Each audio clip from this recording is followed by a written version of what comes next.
Hello guys, good evening everyone. Daghang kog stock there is sa Avon.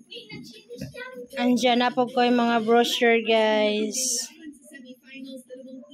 Kani guys, mga brochure na bagong brochure ni sa July 1 to 25. Daghan ako stock guys na ako yung mga faraway, na cologne.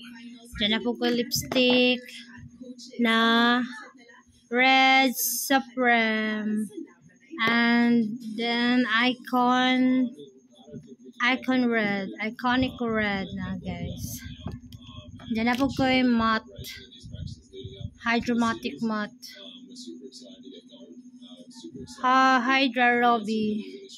Muna mga stock na sa Avon guys. Diyan na ko Heavy Scent, duha ka buok dya. Luta tayo. Muna akong roll on sa kawatili na makaputi. Diyan na po ko tawas guys na crystal tawas. Diyan na ko pa yung mga stock na ako sa Avon. Then na po ko isa. Diyan na po ko papaya na. And then na po ko kabaw. Green papaya with calamansi na.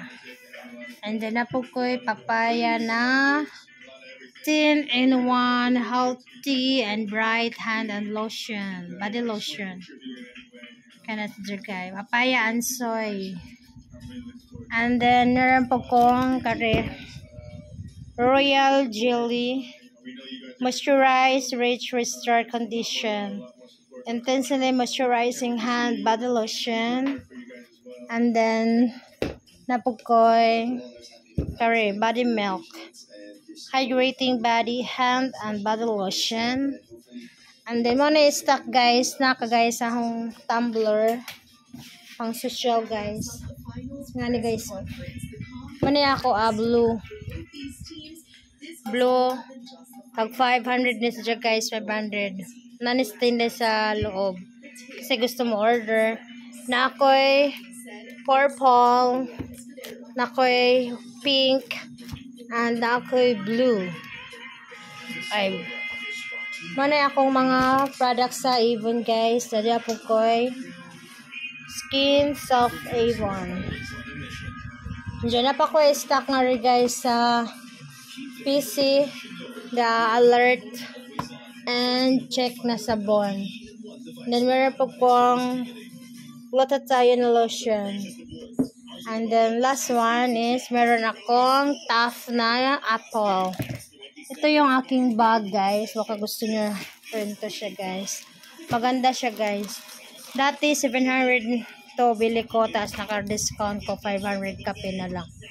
Pero parang wala na siyang stock. Kasi nag-sale siya last month June. Kaya kay July hindi na siya sale. 50% ni siya guys. Akong napalit sa una. So, yan lang guys. Mungkin sa ganahan mo order sa akong mga products. You can PM me anytime, anywhere. And then, tanan ako Miss ko ako sa kukaan. Elementary. So, manay akong stocks na brochure. Tulo ka buok. Thank you guys sa mga gustong PM. Thank you. God bless. And see you again next time. Bye. This is me, Florita Estrara, ng iyong voicemail. Bye. God bless you all.